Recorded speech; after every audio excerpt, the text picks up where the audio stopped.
दी कि 5 करोड़ 80 लाख बा खेसारी लाल यादव जी से कहीं दुगुना कीमत बा। एक हम बतला देते हैं लोग सबके कि पवन सिंह नंबर 1 बानी और नंबर 1 कहियो। नमस्कार प्रणाम। तो लोग सबके कल हम वीडियो में बतला रहे हैं कि पावर स्टार पवन सिंह कार ले ले बनी। जी हाँ, आगे लोग सबके बतला दी कि आज हम ये वीडियो में कंफर्म बतलावे वाला बानी कि पवन भैया के पास ये कार कहिया तक ले आ जाए। जब कार के प्राइस लोग सबके बतला दी कि 5 करोड़ 80 लाख बा खेसारी लाल यादव जी से कहीं दुगुना कीमत बा कार के। तो ये वीडियो में हम पूरा कंफर्म बतलावे वाला बानी कि कार कब तक पावर स्टार पवन भैया के पास आ जाए।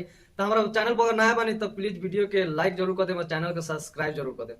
आगे लोग सबके बतला दी कि पावर स्टार पवन भैया के जौन कार आवे वाला बा, जौन कार के नाम बा लैंड रोवर रेंज रोवर।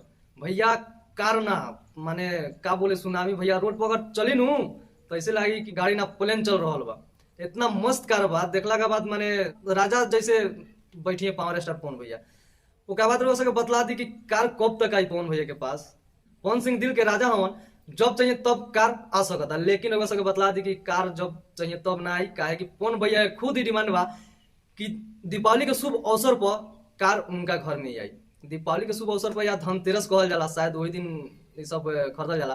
तो धनतेरस के शुभ अवसर पर पावर स्टार पवन भैया कार ही घर ले हैं। लोग सबके बतला दी कि कार तो पिछले साल 2 अगस्त के ही ऑर्डर हो गई रहे, लेकिन पवन भैया जो है ना भाई दिल के राजा हैं, वो नहीं चाहते हैं कि जल्दी हम कुछ माने नाम करे ऊपर ज्यादा इधर डिंग डोंग में नहीं रहते हैं जैसे और लोग रहता है। एक कार का लिए 2 करोड़ 30 लाख का भैया इतना बवंडर बना गया ना, लग रहा था कि वैसा कार किसी के पास है ही नहीं है। खेसारी लाल से पहले भी 2 साल पहले देवी सिंगर जो की हैं उन्होंने एक कार ले लिए थे, सेम टू सेम खेसारी लाल यादव जी का कार है।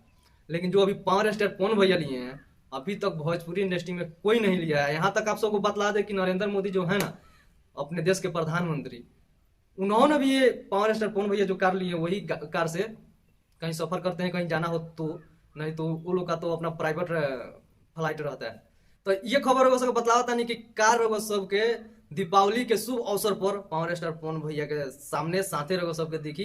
अब रगो लोग के बतला दी कि अब नंबर 1 के बा। रगो सब कमेंट करके जरूर बतलाएं कि नंबर 1 के बा गाड़ी के मीटर में। काहे कि खेसारी लाल यादव जी जब गाड़ी लेनी है तो भैया बॉन्डर बना के रहा लागत रहा कि ऐसा गाड़ी केहू ना ले ले हुई। वही से नंबर 1 हो गए खेसारी लाल, तो ये हो गए खेसारी लाल यादव जी, तो वो हो गए। तो भैया अब हम बतला देते हैं लोग सबके कि पवन सिंह नंबर 1 बानी और नंबर 1 कहियो रही है। काहे कि भैया जो राजा एक बन जाला तो कभी भी शौक रहा कि हम राजा ही रही। तो उहे बात बा।